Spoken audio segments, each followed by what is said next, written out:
Should we have a say? Can we have a say in this important rite of passage?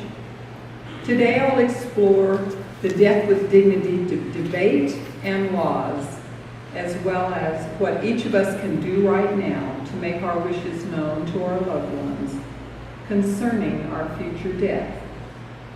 As Unitarian Universalists, we believe in the inherent worth and dignity of every person, as well as compassion in human relations.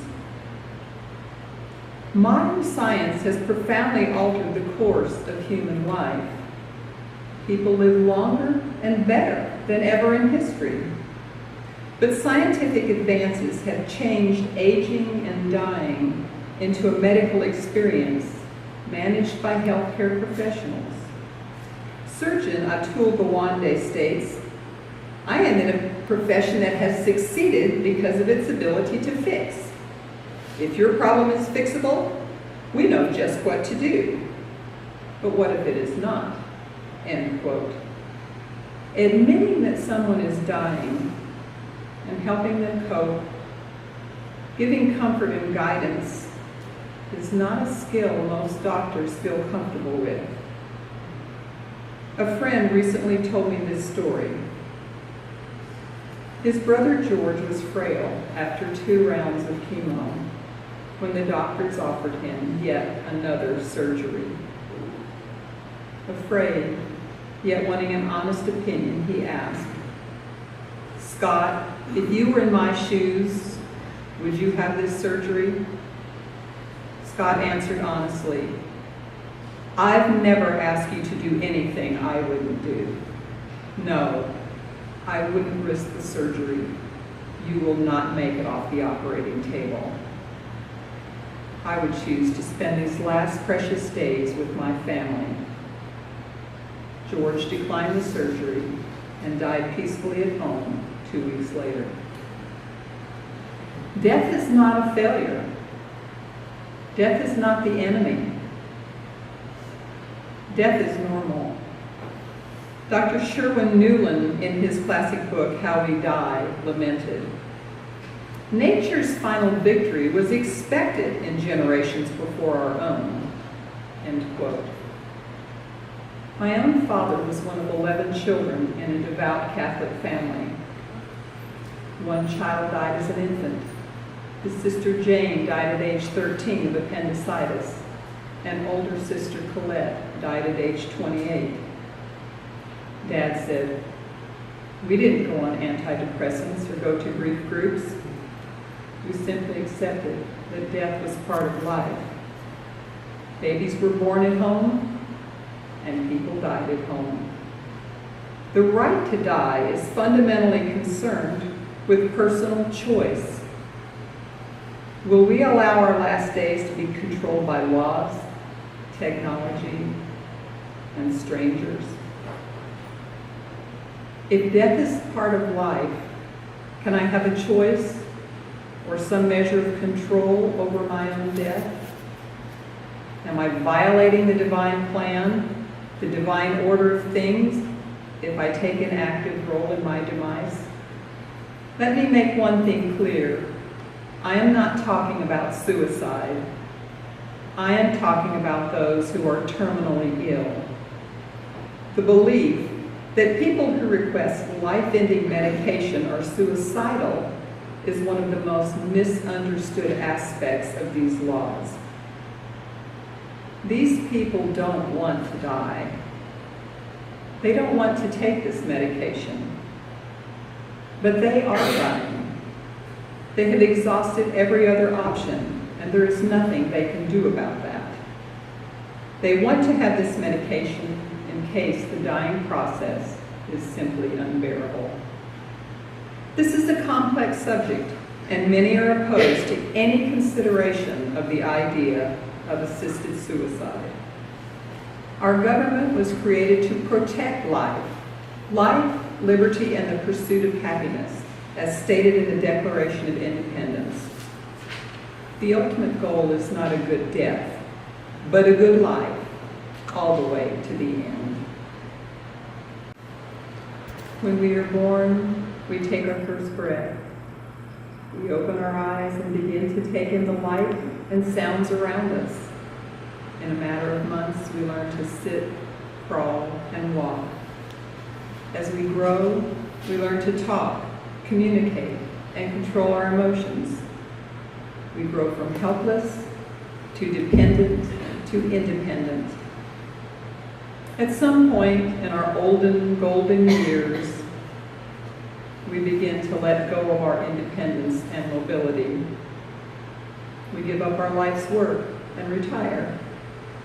Our hearing and vision becomes less keen. We give up our driver's license and the privilege of driving. We may downsize to a smaller home or move into assisted living.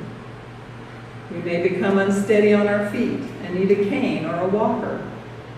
We may later require a wheelchair, our last set of wheels. We may lose control of bodily functions, and we may forget things. Others may step in to take care of us. One by one, we give up or lose the elements of our life as we once knew them.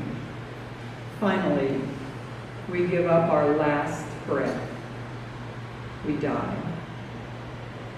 We will all die, yet most of us do not want to think about it, much less talk about it or plan for it. We plan our careers, our families, even our vacations. Yet the idea of planning the final stage of life seems morbid. We all want to be in control. Perhaps we see death as the ultimate loss of control. And this is frightening to us. It is a natural response to fear the unknown. A first-time mother fears giving birth. No worries. There are birthing classes and endless stories from women who have been through labor and delivery. But when it comes to death, there are no classes to prepare us. There are some who report near-death experiences, but for the rest of us, it is still the great unknown. Woody Allen once quipped, "I'm not afraid of death. I just don't want to be there when it happens." I think most of us feel that way. Perhaps more than death, we fear the possible pain, the thought of being dependent on others, the loss of mobility. Yet taking our last breath is the final act of living. There are scores of people who are fighting for their lives, and their families are praying that they will live. On the other hand, there are scores of people who are praying to die, that their suffering may end. This sermon is not about life versus death, but about choice, the timing and the manner of an inevitable death. As medical technology has become more advanced, it has achieved the capability, now get this, to prolong life beyond its natural endpoint. To prolong life beyond its natural endpoint. Breakthroughs in organ transplants and the treatment of disease allow many to lead longer, healthier lives. But to a growing number of Americans and others worldwide suffering from terminal illness, medical technology can do no more than extend an already painful existence. In 1991, Congress passed a law which allows us to legally prepare an advance directive in which we can choose to refuse life-ending or life-saving treatments, thus allowing to die a natural death. The idea of the right to die is related to a person's wish that caregivers and doctors allow natural death by not providing life support when recovery is highly unlikely or improbable. This law gives you a choice right now to have a say in your future care. It includes Do you want to be resuscitated if your heart stops? Do you want a ventilator to breathe for you? Do you want antibiotics or other medications? Do you want tube or intravenous feedings if you can't eat on your own? It is legal in every state for an individual to create an advance directive that requires the withdrawal of treatment or to refuse treatment. It is also legal to receive sufficient painkillers to be comfortable, even if they might hasten death. By a show of hands, how many of you have signed and notarized an advanced health care directive?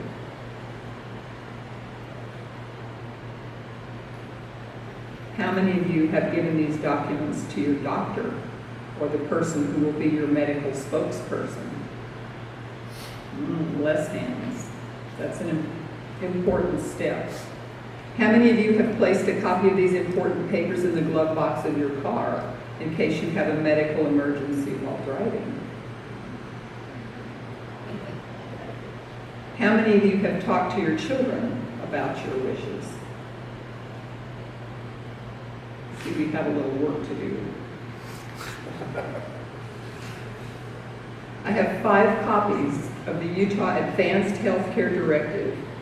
If you would like one, please see me after the service, or you can also get this online. Living wills and do not resuscitate orders are legal instruments which make your treatment decisions known ahead of time. Allowing a patient to die based on such decisions is not considered euthanasia. Euthanasia is a Greek word which means good death. Passive euthanasia is allowing a person to die. Active euthanasia is giving some assistance in the dying process. The goals of these laws is to prevent cruel overtreatment of elderly or disabled patients. Also, to save money by reducing end-of-life costs. After a physician has made a diagnosis that a patient has less than 6 months to live, the patient can choose to stop all curative treatment and be placed on hospice. On hospice, a person can die at home, supported by a highly qualified team of nurses, home health aides, a social worker, a chaplain, and a supervising doctor. Palliative care provides relief from distressing symptoms and pain and support to the patient as well as the caregivers. Consider these words from an innocent 5-year-old child after being hospitalized several times. Mommy, I'm worried. What are you worried about? Well, you know I have this disease and I'm going to die. Yes, sweetheart, I know. We will all die. I know, but I don't want to die in the hospital with all those tubes coming out of my face. These words were spoken by a child in the past year. Even a child wants to die with dignity. Dr. Jack Kevorkian was an early advocate in the United States for a dignified and humane death. He took on the medical establishment, the politicians, and the theologians' moral debate. He was accused of playing God. After spending 8 years in prison, he was challenged by an interviewer who said, quote, "Are you saying that doctors play God all the time?" End of quote. Kevorkian answered, "Of course. Anytime you interfere with a natural process, you are playing God." End quote. He believed physicians are responsible for alleviating the suffering of patients, even if it means allowing the patient to die. Oregon enacted a law permitting physicians to prescribe a lethal dose of drugs to certain terminally ill patients, a practice often called physician-assisted suicide. The Death with Dignity Act took effect on October 27, 1997. Other states, Washington, Vermont, Montana, and New Mexico, have also given their residents who are terminally ill the ability to act upon their right to die. These laws are about giving people with no hope of recovery the option to end their life before their physical pain becomes unbearable, or before they fully lose control of their mental faculties. Physician aid in dying promotes human dignity by allowing those in the last stages of potentially painful and debilitating illness to end their lives on their own terms. There are 16 states, including Utah, that are considering legislation this year. The Utah legislation as drafted is similar to the Oregon law and contains a number of safeguards. The patient must be over 18 years of age, mentally competent, and suffering from a terminal illness. He or she must sign legal papers with witnesses requesting the lethal medication. 2 physicians must review the case and be in agreement. After a 15-day waiting period, the prescription can be fulfilled. The patient must be able to take the medication on their own with no assistance. If either physician believes the patient has been coerced to sign the request or is not mentally competent, they can refuse to prescribe the medication and ask the patient to undergo a psychological evaluation. A person with chronic illness that is not terminal is not eligible under any proposal in the United States nor under Oregon law. Any individual who is depressed because of chronic disease is not eligible, as well as those with dementia or mental illness. Consequently, the number of people whose situations would actually be eligible for assisted suicide is extremely low. About 1/3 of the people who are prescribed the medication never take it. They die of their diseases. Nothing is more divisive or more personal than attempting to define the value of human life or the right to end it. 12 nationally prominent disability groups have stated their opposition to the legalization of assisted suicide. These groups, which focus on individuals with disabilities, say assisted suicide, particularly when it involves older patients, has the potential to increase elder abuse and to cause tremendous harm. Other opponents include the American Medical Association, which states that a physician's duty is to provide care and do no harm. You saw that in the clip from those who were protesting. The Catholic Church, Orthodox Jews, and evangelical Protestant denominations argue that assisted suicide is a tragedy and is morally wrong. They fear the practice will inevitably lead to abuses, such as patients who might be pressured to take their own lives by family members, and others who wish to save money or end the burden of caregiving for someone who is dying. These are valid concerns.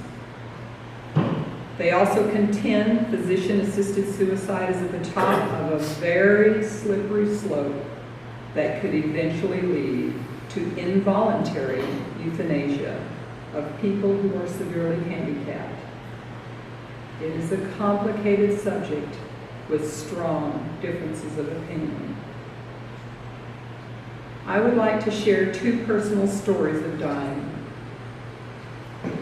Dan's parents, Ted and Lois, were both 93 and still living in their home last summer. His sweet mother dealt with confusion and dementia for several years. Conversation and day-to-day activities were difficult, but overall she was cheerful and even funny. We were so grateful that Ted was loving and patient with her. Ted's goal was to outlive his wife and care and protect her until her final breath.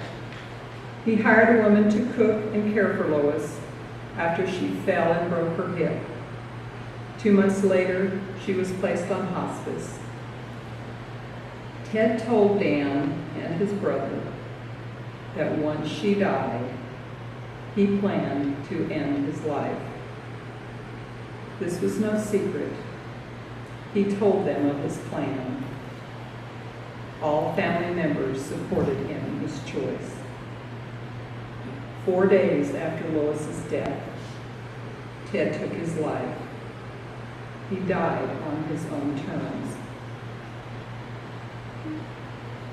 My parents' story is somewhat similar. They moved into assisted living when my mother's dementia became more than my dad could handle alone. After 2 falls and 2 strokes, he prayed that God would take her and end her suffering. After Mother's death in 2008, he felt as if he had accomplished his mission of caring for his sweetheart. Concerning her death, he said, "I am sad, but I am not sorry." He sometimes mused that he didn't know why he was still alive. His mind was sharp, but his frail body was bent and twisted with scoliosis.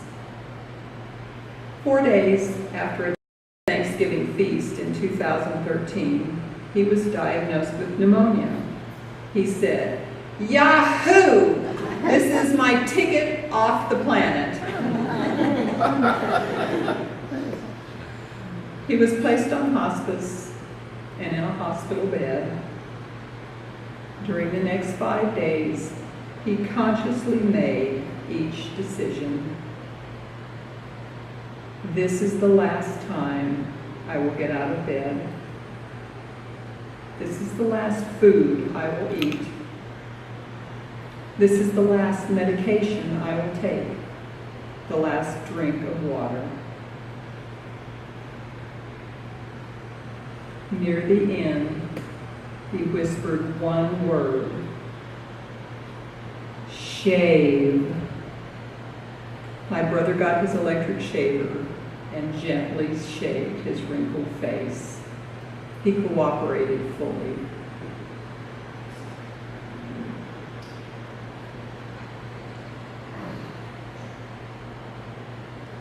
Then he whispered 2 more words: aftershave. You see, he was going to join his sweetheart of 67 years, and he wanted to look his best. 3 of my brothers were at his side, and they placed phone calls to the 3 of us who were out of state. We were told that Dad was very weak and could not speak, but that he would understand what we said. After my 2 brothers and I said our final goodbyes, he whispered, "I'm ready to go. Adios." He took 2 more breaths and was gone. He was 94. Dan and I were called a few minutes later, and we wept for joy. And we said through our tears, "He did it. He did it. He finally did it." And we were so happy for him. These stories of our dads are similar in several ways. Both of our dads were bent over and in failing health. Each of them had been married for over 65 years. Both of our moms had dementia and preceded our dads in death. Both of our dads hoped to be with their sweethearts beyond the grave. Both Ted and Bill were mentally sharp until the end, and neither was afraid to die. Each of them was cognizant of taking control of their final days and acts.